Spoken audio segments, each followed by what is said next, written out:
Success! Well, that only took a long time to do. Fucking metal everywhere. Well, there's a connecting rod. I have seemed to have misplaced my hacksaw handle. So, the paper towel and an old hacksaw blade seem to do the trick. I can tell you one thing, this 7075 is harder than a coffin nail, man. It's tough to cut this shit. It's a lot of work.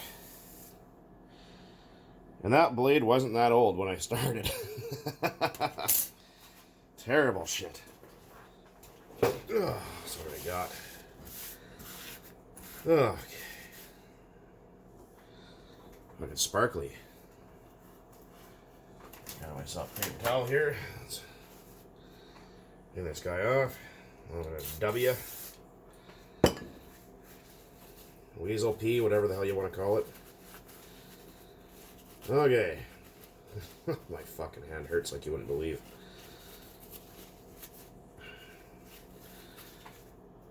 There is the connecting rod. As you can see, there's still a lot. You can still see the scribe marks here, but there's a lot of work to be done yet. I know it's completely out of whack, shape-wise. I was trying to keep it as straight and as close to this as possible, but I thought, you know what, I'd rather just spend another 10 minutes trying to grind this off than accidentally running into my rod and screwing it up. And I was also trying to hold this down with my hand while doing that, so never mind. So yeah, there's a lot of work to be done here yet, but I thought I'd just share that, a little bit of a breakthrough. Total time spent so far mapping this out and then drilling the holes and honing, maybe an hour, maybe 2 hours tops, and then trying to hacksaw through this shit, probably 25 minutes, I want to say, something like that. And this is 6mm, so this shit's not that thin. I think it's 6mm. I'll just whip out the mic here and I'll show you guys. Oh, turn this guy on. Is the battery still good? Oh, it is, right on. We got, oh, this is not very accurate. It's been dropped a few times. Let's see. Oh. Well, whatever. I think it's 6mm. This thing, like I said, is just not accurate. So I'll put that in inches for you guys. There's the inches. I think it's 5. Yeah, it's 5mm thick. Yeah. Yeah. 5.17, whatever the fuck. Doesn't make that much of a difference. The reason why I went with this thickness, again, I think I've explained it, is because the rods are roughly that thick. As you can see, if I line that up. So I'd rather have myself a little bit of working room, because if you get the shit too thin, you know, you kind of hooped yourself, right? So it's better to have, you know, a little extra than not enough room to work with. So if I line that up, there's probably about 50 thousandths to 1mm there. So it's not a big deal. I mean, just put that on a flat file and just buzz it down to the desired thickness, and go with that. But there she be. It'd be cool if I could stick at the motor just like that, wouldn't it? Can you imagine the vibration? Speaking of vibrations, someone said to me, "Oh man, that thing's going to shake itself to pieces." You know, it's, you know, good try, but it's never going to work properly because your engine's not going to be balanced anymore. Well, rest assured that most RC engines you buy, including some high dollar ones, are not balanced at all, unless you actually have ones that have the tungsten weights in them. Because, okay, so someone's like, "Oh yeah, that 3.3 is not going to last 10 minutes. You're knocking it out of balance." 3.3s are highly balanced engines. Well, look at the size of the counterweight on there. So, I don't know about you, but you can see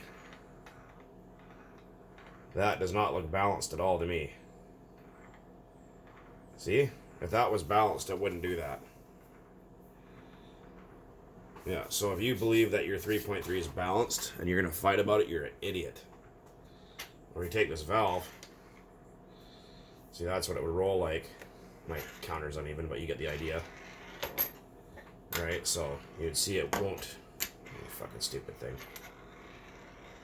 You know what I mean? Yeah, you guys got the idea. Perfect. Good. But yeah, as far as 3.3s and most engines being balanced, they're horribly out of balance to begin with. So, rod balance, I mean, do you think Traxxas you know, puts these on a device to check rod balance and crank balance, I can guarantee you they fucking don't.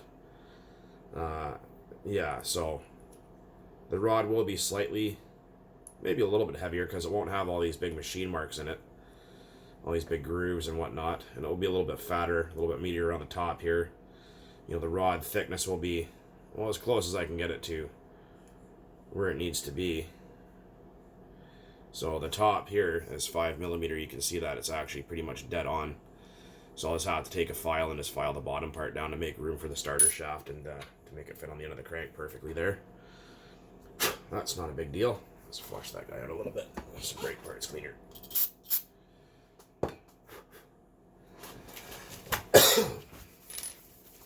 Let's see. Let's take a little bit of that stuff. This is just fluid film. It's great stuff if you guys ever want to buy it and try it. It's there we go. So you can see it's still pretty tight yet. I kind of have to get the parts to work themselves together yet, but they're there. So that's it. Anyways, guys, I thought I'd just make a little a little bit of a vid on that and show you guys what the hell is going on. So next is going to be, like I said, I'm going to have to take the file or files and maybe my grinder and just get it close and try to finish it as much by hand. So there's still, oh fuck, I don't know, 4 or 5 hours worth of work left to do there by hand. So as far as these things going to the actual scale production, by hand, not going to happen. Not unless you pay me a shit ton of money and I really like you. So, anyways, guys, a little bit of an update on that. Hopefully you found that interesting or entertaining in some way or another. And, as always, thanks for watching. Keep on burning nitro out there. It's gonna look fucking awful sweet. Later, guys. Happy Friday. Motherfucker beer time.